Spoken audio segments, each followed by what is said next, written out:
Otep, bien-aimés frères et sœurs, vous connaîtrez la vérité et la vérité vous affranchira. Ça, c'est pas moi qui le dis, c'est la Bible qui le dit. Mais moi, je vous dis mieux. Vous connaîtrez la vérité historique, notamment celle de vos ancêtres kémites, et vous aurez une vision globale de ce que c'est que la vraie souveraineté politique. J'ajoute, vous reviendrez à la spiritualité africaine ancestrale et vous comprendrez les enjeux de l'indépendance économique. Et pour terminer, vous accepterez votre identité culturelle kémite et vous obtiendrez deux choses. La première, c'est la paix. La seconde, c'est le développement, à une condition. L'unité de toute l'Afrique noire, l'unité de tous les Noirs du monde entier.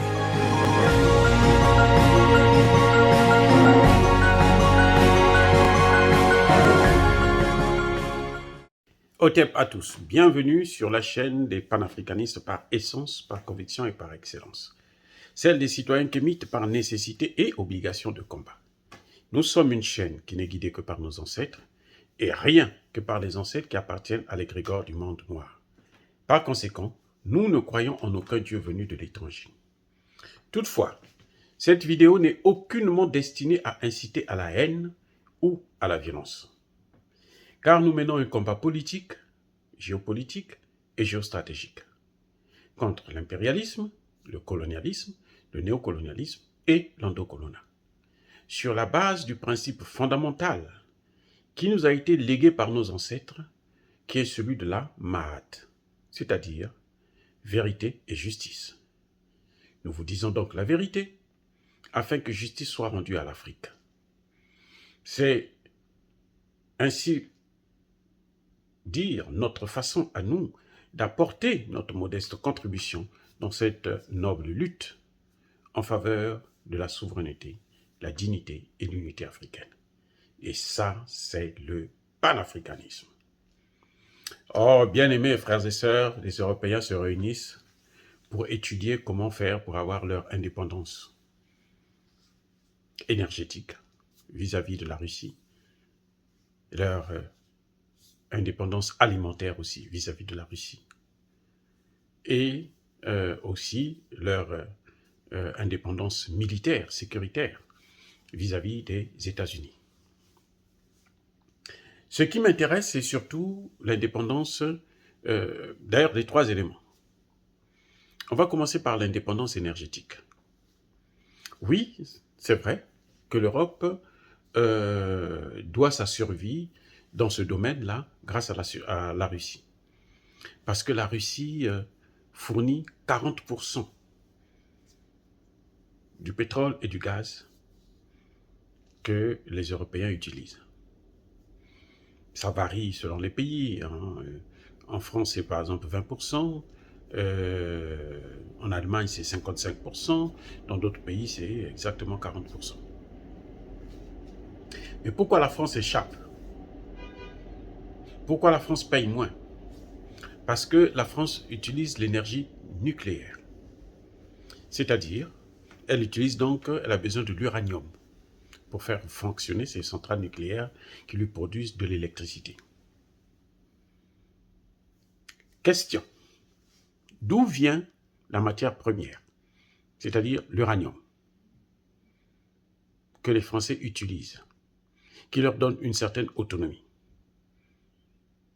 Eh bien, la réponse, elle est simple, ça vient d'Afrique. Eh oui, les gars, ça vient d'Afrique. La France, actuellement, a épuisé les réserves d'uranium du Gabon. Elle est en phase d'épuiser celle du Niger. Au Niger, l'exploitation est tellement sauvage que des villages entiers sont pollués. Les gens développent des maladies comme des cancers, ainsi de suite, parce que la France ne prend même pas soin d'exploiter, de voler, de prendre, de s'accaparer des matières premières de l'uranium nigérien de façon au moins normale. Elle n'achète pas. Sinon, quand ce qu'elle devrait acheter sur le marché à 1000 $, elle achète ça à 5 $. Donc, c'est pratiquement cadeau qu'on lui donne. Donc la France doit son indépendance à cause de l'énergie qui vient d'Afrique. Le pétrole, ça vient du Congo, du Gabon, euh, Cameroun, un peu partout en Afrique. C'est ça qui fait la force de la France. Donc quand les Européens s'asseyent, ils vont s'asseoir demain pour parler de leur indépendance énergétique, alors l'Afrique va être saignée encore. Écoutez-moi bien. Lorsque les pays européens de l'Europe de l'Ouest s'asseyent pour se dire, bon, qu'est-ce qu'on va faire? Eh bien, il faut comprendre que comment on va faire pour prendre ce qu'il y a en Afrique et appauvrir encore plus les Africains. C'est comme ça que vous devez prendre ça. Aussi simple. Parce que, je vais vous dire une chose, c'est que les matières premières, là, ça ne se cultive pas. Ce sont des données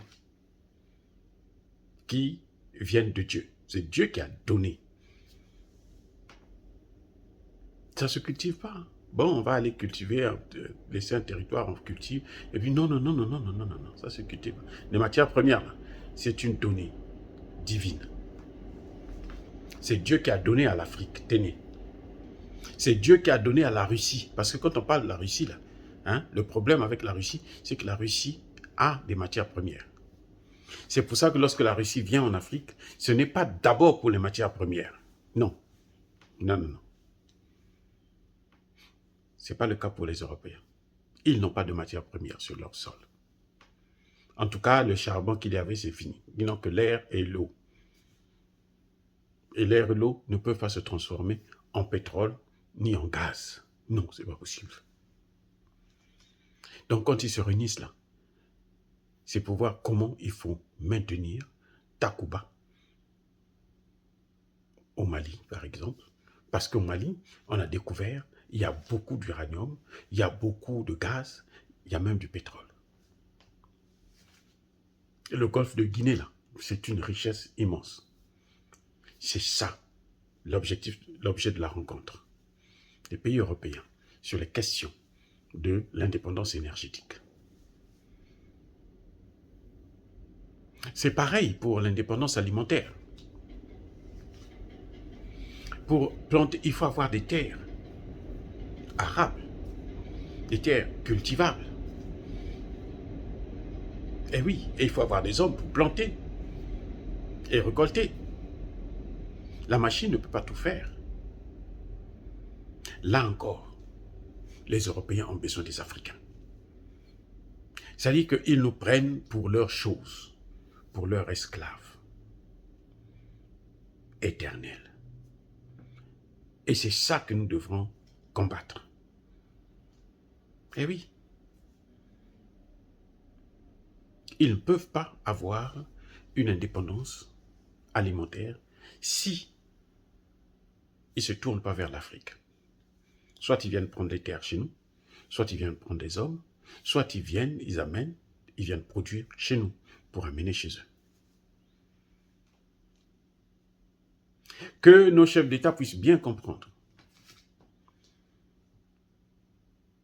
Et ce cas, celui des matières premières et des matières de l'énergie, ces cas-là sont différents de celui de la défense. Celui de la défense encore, là c'est pire.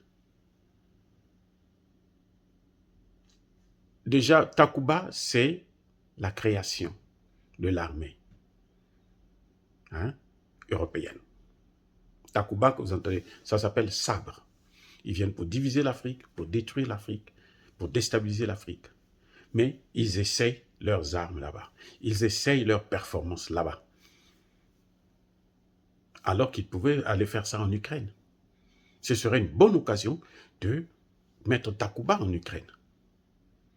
Au lieu de s'indigner depuis Paris, depuis l'Allemagne, depuis la Grande-Bretagne, ils pouvaient aller directement en Ukraine. Donc, quand ils veulent créer une Europe de défense, là encore, on va jouer avec la vie des Africains. On essaye, s'il y en a des bombes à essayer, on essaie ça en Afrique, comme la France a essayé ses essais nucléaires, d'abord en Algérie. Eh oui. Nous avons des parents qui, aujourd'hui, en Algérie, développent des cancers à cause des essais nucléaires que la France avait effectués à un certain moment.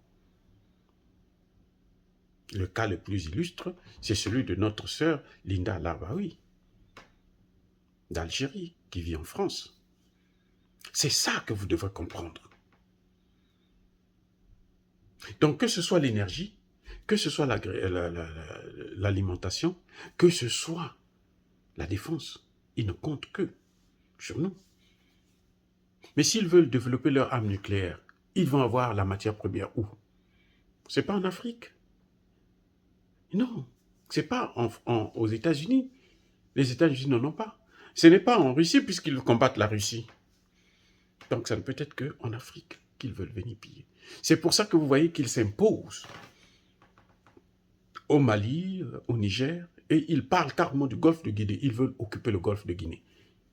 Ils veulent nous prendre ce qui nous appartient. C'est incroyable. Oh, bien aimé, est-ce que dire cela, c'est inciter à la haine ou à la violence? Non. Non. Nous sommes une force tranquille. Mais ce qui est clair, c'est que j'assume mes propos. Il y a ma colère, il y a ma lèbe. J'ai dit.